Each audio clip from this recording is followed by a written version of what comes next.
They tend to be more cautious risk-takers, often weighing emotional and relational consequences more heavily before making bold moves. Their brains respond more intensely to social rejection, which can explain why social conflict often feels more painful to them. Women are more responsive to subtle flirting cues, often picking up on romantic or sexual interest earlier than men. They're more likely to blame themselves when things go wrong, showing a tendency toward internal attribution of failures. They experience higher guilt and shame levels, often being more self-critical in social and moral situations.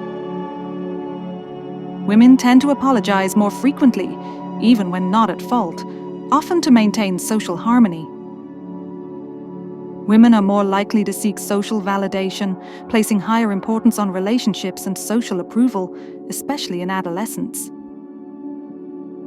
They experience stronger emotional contagion, meaning they can catch the moods of others more easily, both positive and negative.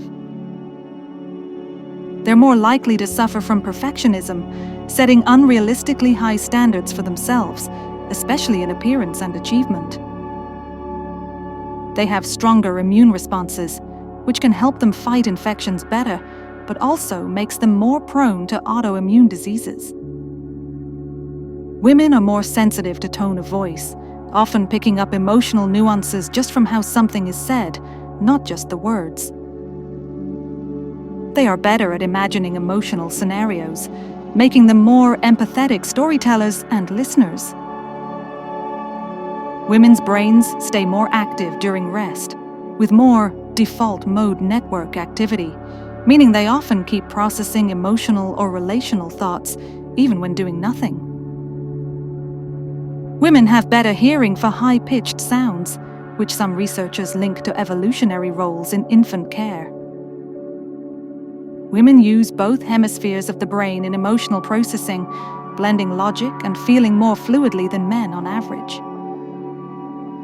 Women show greater attention to detail, especially in tasks involving language, aesthetics, or emotional cues.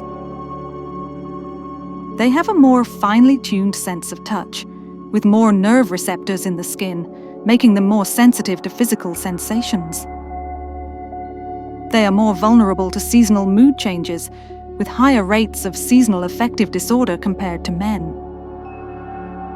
They are more likely to use indirect communication styles, such as hinting or softening requests, to preserve relationships and avoid conflict.